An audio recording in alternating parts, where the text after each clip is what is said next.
Сәлеметсіздер ме? Бүгін бізде математика 4-ші сынып 94-ші сабақ.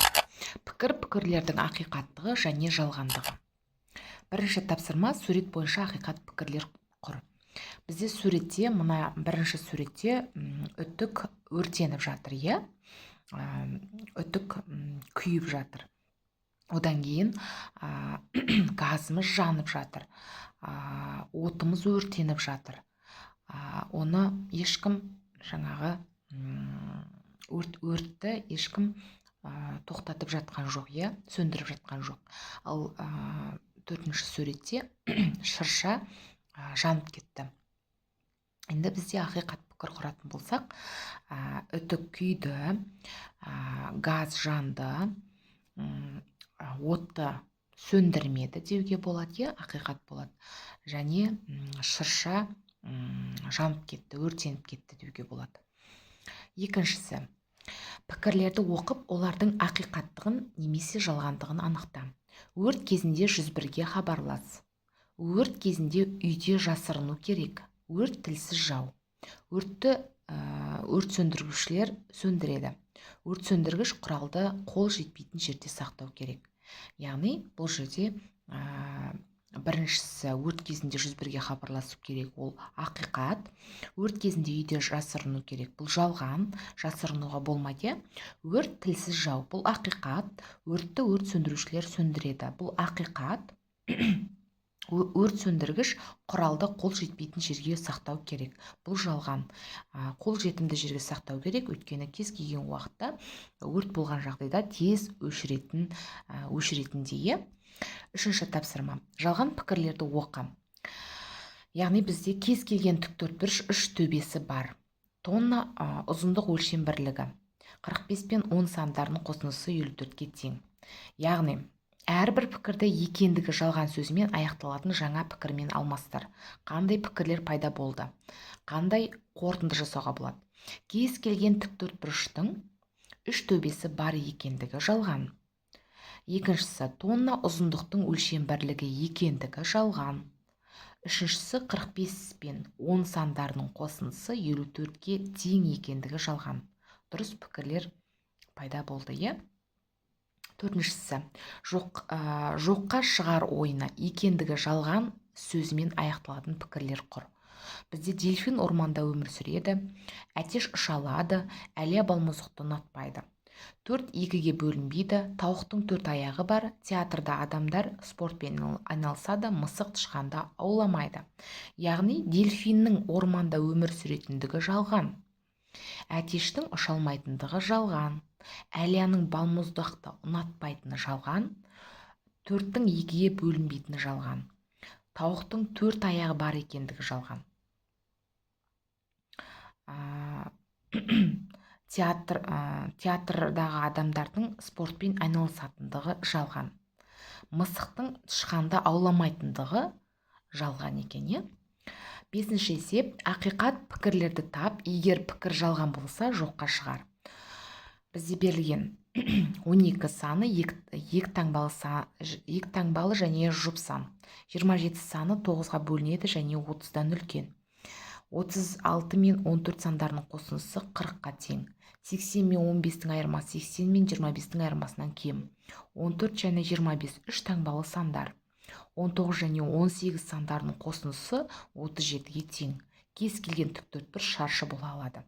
Яғни біріншісі бізде ақиқат, екіншісі 27 сан 9-ға бөлінеді және 30-дан үлкен емес.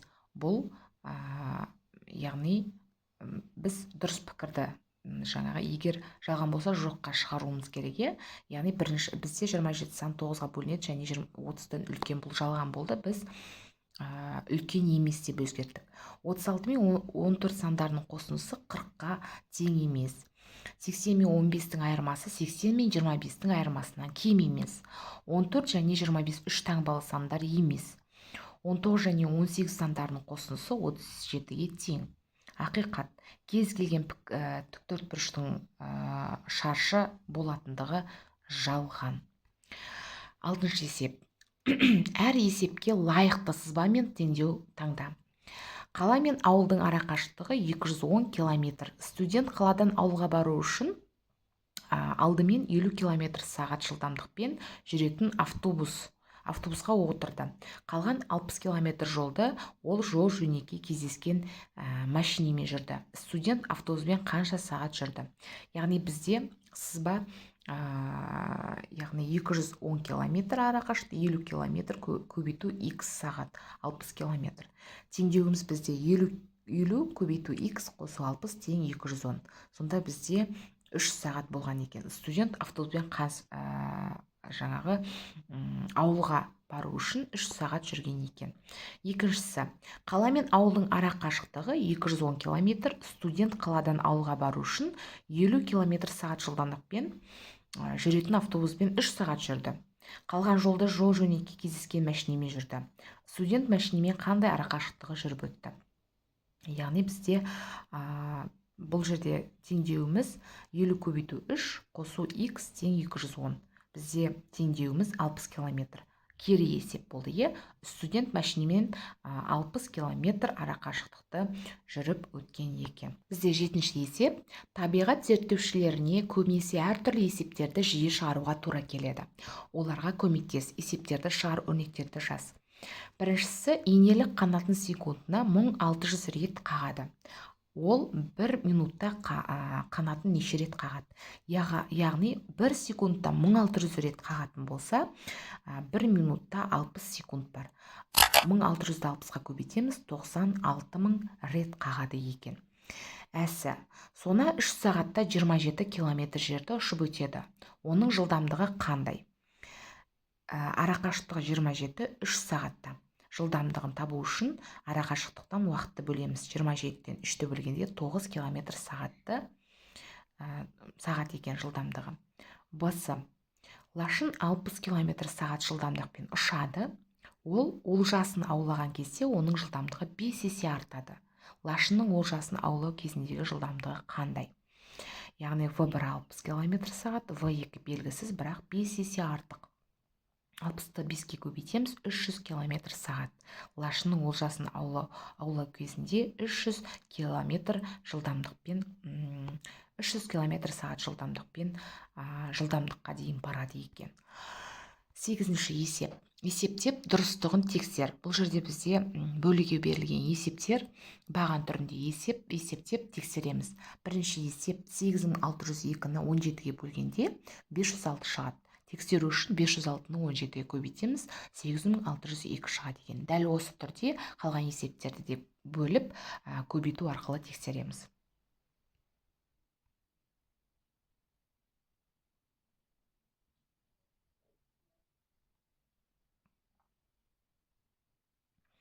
Ойлан және жауап бер. Шыншыл өтірікші берілген, үнемі тек шындықты айтады, дұрысын айтады. Шыншыл өтірікші үнемі жалған өтірікті сөйлейді. Өтірікші мен шыншылдың әмиянында монеталар бар. Олардың не айтқанын оқы және әрқайсының әмиянын тап. Шыншыл менің әмиянымда барлығы 5 монета бар дейді. Өтірікші менің әмиянымдағы ақша 100 теңгеден кем емес дейді. Яғни бізде 2 әмиян берілген. Бірінші әмиянда 50, 10, 10 теңге, 20 теңге және 5 теңге. Бұл жерде барлығы 95 теңге шығып тұр. Екінші әмиян 50, 100, 111 теңге шығып тұр. Бұл жерде екінші әмиянда.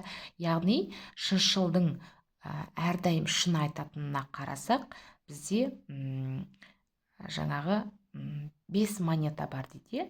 Бұлай қарасақ, барлығында екеуінде де 5 монетадан бар. Бірақ өтірікші айтып тұр.